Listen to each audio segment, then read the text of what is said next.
Hello everyone, myself Abhishek and I am from Sri College of Engineering, and my topic is techniques of negotiation under the subject of conflict and negotiation management. What is a negotiation technique? A negotiation technique refers to the way of discussing the offer between the negotiating parties to achieve a defined outcomes. Whether you are discussing a job offer, raise or market share, consider the techniques you use and how they impact final agreements. While you can use the negotiating techniques independently, combining them often increase your chances or success. For example, using the silence and maintaining a confident body posture is often more effective than implementing either a technique independently. The seven negotiation techniques to consider using there are effective techniques for the help you become more successful during negotiating. The managing your emotion when preparing for a negotiation, you might consider a possible outcomes and the offers negotiating the parties might present. Learning to manage your emotion can help you make informed decision on each other and reach a multiple beneficial agreements. For examples, you can practice breathing techniques to stay calm. Alternatively, consider and reframing your heightened emotions as exciting. Using positive affirmation during this can help to change your mindset about the negotiating to get the negotiating outcomes you impact. Consider leading the discussion.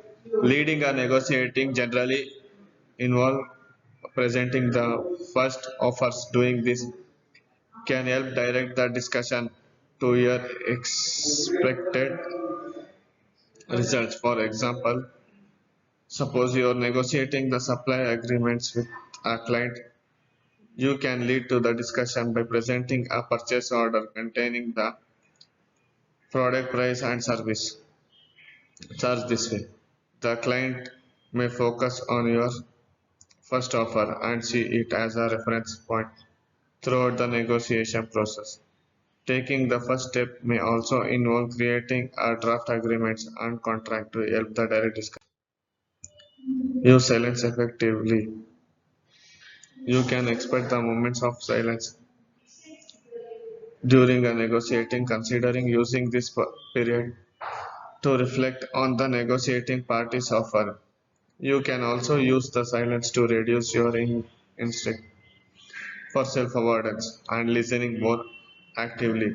The active listening is the ability to focus on the speaker and provide true and thoughtful responses. Silence can also help you manage your emotion before continuing the discussion.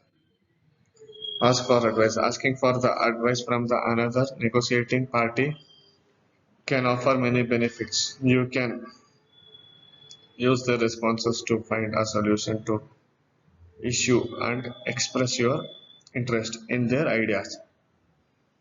For example, suppose you are negotiating a flexible project deadline with your supervisor. You can also further tips on the way how you can finish your task before the due date.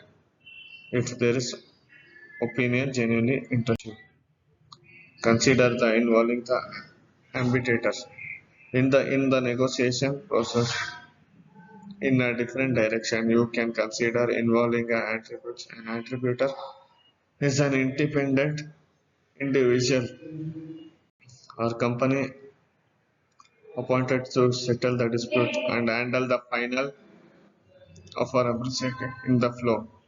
Each negotiating party submit a final offer to an attribute who select any suitable a final offer to an attribute who select any sustainable option for the mutual beneficial agreements involving an attribute can help ensuring the equitable offers because each party generally wants the attributes to select their offers. Negotiating the parties may not appeal The attributes know when to compromise. To ensure the satisfactory outcomes for all the parties, you can expect to reach a compromise in many situations, knowing when to continue negotiating or accept some terms and conditions can help to save the time and show the respect. For example, suppose you are negotiating a job offer, you might accept the reduced vacations days if your potential employer offer more pay than the industry standards. Consider the continuing negotiations if any parties has a different opinion of the non-negotiating. A request sufficient time. A request sufficient time is to discuss and consider the term unconditional before you reach an agreement. Doing this can help ensuring you make the most beneficial decision. For the example, suppose you are recently received a job offer and negotiated the employee benefits. You can request a day-to-day consideration the new term before providing your final answer. Successfully negotiating and typically end with a verbal signed agreement. Thank you.